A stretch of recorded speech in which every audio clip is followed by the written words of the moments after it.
un référendum. Qui aura ce courage de nous redonner la parole? On demande un référendum. Le RN sur l'immigration. Le RN demande un référendum sur l'immigration. Eh bien nous on demande déjà un référendum sur nos gouvernements. Sur ce gouvernement de potes de bras cassés, ce gouvernement de lâches et qui participe à la collaboration d'un génocide. Nous ne sommes pas génocidaires et nous ne serons jamais du côté des génocidaires. L'histoire de la France repose sur des gouvernements qui ont toujours trahi le peuple. Quand est-ce que le peuple va se le comprendre? Général de Gaulle. En 40, on a été trahi. En 40, la population elle a été trahie. Donc, par Pétain, quand est-ce qu'on va se réveiller? Quand est-ce que le peuple va dire stop à tous ces gouvernements corrompus qui trahissent la volonté du peuple?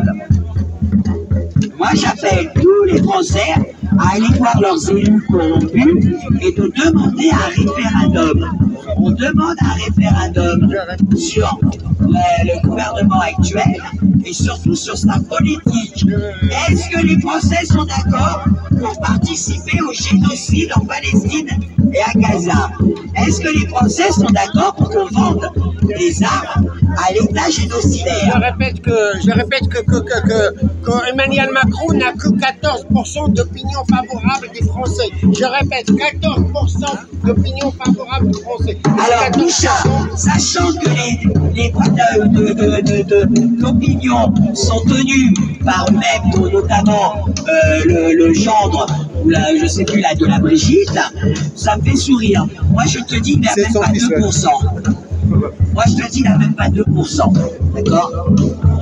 Moi je te dis même, il n'a jamais été élu. Ils nous ont fait un tour de passe-passe. Ils ont triché dans les urnes. Moi je te le dis. Ils ont triché dans les urnes. Le microbe premier n'a absolument pas été élu. Okay. C'est de l'arnaque. Trop de sang. Un petit peu derrière, à la fin. On va revenir sur tout ça, tu n'étais pas là, donc je vais revenir. Rapidement, parce qu'on continue ce que tu viens de dire.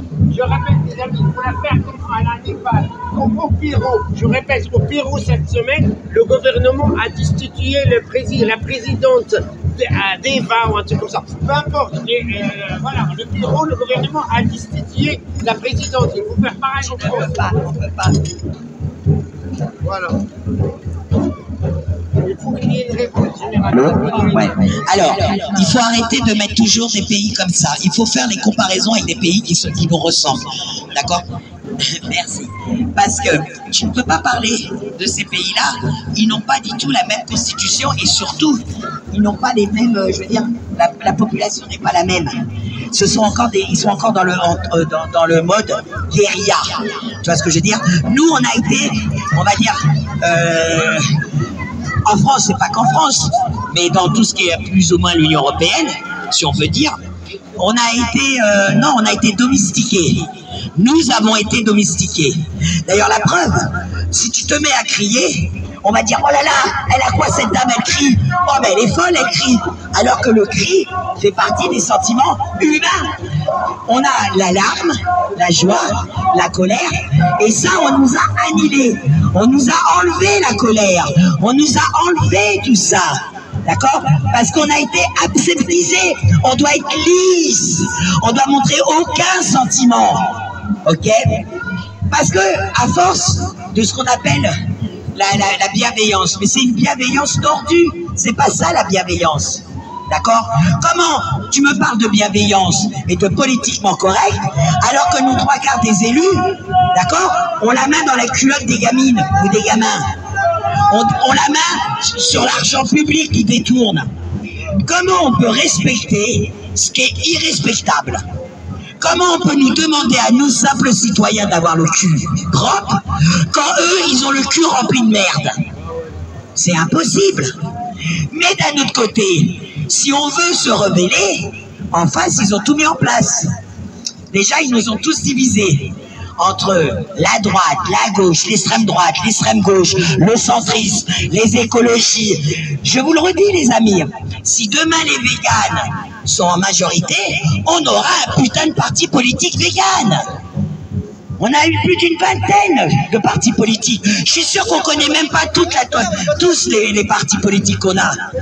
Les Républicains, le renoncement national, tout ça, tu vois ce que je veux dire, nous divise déjà. Après, tu mets le niveau social. Parce que en France, on parle toujours de racisme. Hein, envers les Noirs, les Arabes. Pareil, pour les Juifs, ils auront un mot à part. Eux, c'est pas du racisme, c'est de l'antisémitisme. Eux, ils ont encore un mot à part.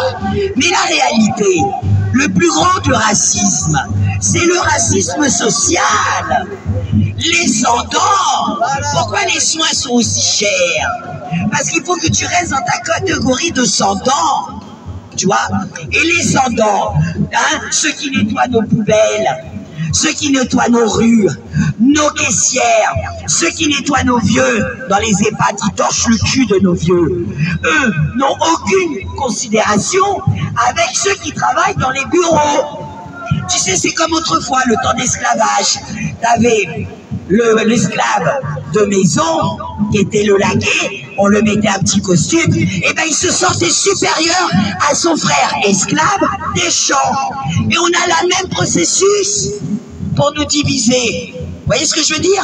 Le même processus, il est là. La classe supérieure ne veut pas rejoindre le peuple, les sans-dents, alors qu'en vérité, on mange tous la même merde. Hein. Ok? Parce qu'ils ont tellement fait la poche des pauvres, hein, des travailleurs, des ouvriers, qu'aujourd'hui c'est la classe hein, au-dessus qui en prend plein la gueule.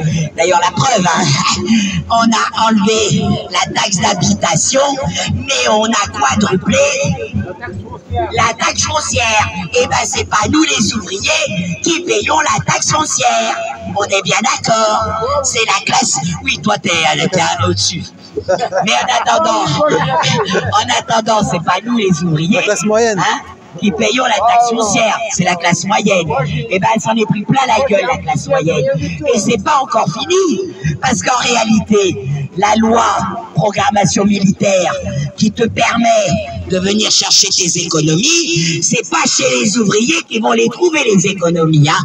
C'est encore dans cette classe-là. Donc là, bientôt, ils vont avoir mal au cul. Et peut-être qu'enfin, ils vont descendre avec le peuple, les travailleurs.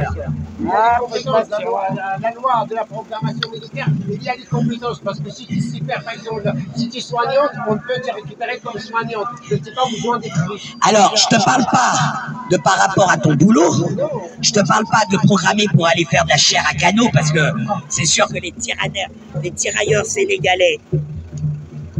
Reste appuyé, ouais. Ouais. Alors, c'est sûr que les tirailleurs... Aïe, ça bug. Alors, c'est sûr que les tirailleurs sénégalais, ils risquent pas d'en avoir maintenant en 2025, ni 2026. C'est fini ce temps-là. Donc, ils vont chercher effectivement notre jeunesse. Mais en vérité... Pas en face d'elle, Patricia. Mais pas en face. Attends. Ouais. En vérité, la loi programmation militaire, ce n'est pas pour avoir des civils dans l'armée, puisque tout se passe avec les drones et à distance. Donc, tu es en train de te dire... Et donc, moi, je me suis dit, c'est quoi l'entourloupe? Donc, j'ai un peu creusé. Ben, l'entourloupe, en vérité, c'est qu'avec la loi programmation militaire, ils peuvent te saisir ton pognon. Moi, je te parle de ton pognon qui dort sur ton compte en banque. Ah, ton épargne, ton madeleine, ta poire pour la soif, hein, ton revenu pour ta retraite. Tu peux l'appeler comme tu veux, c'est de l'argent qui dort sur ton compte et que grâce à la loi militaire, ils vont venir le piquer. C'est ça, la loi de programmation militaire. Mais bon, les gens, ils vont le comprendre. Encore une fois, ça sera trop tard et ils vont venir pleurer misère. En attendant, nous, les gilets jaunes, qui ont été complotistes, on a annoncé toute cette couleur. On a annoncé où on allait. Et aujourd'hui, on en est là.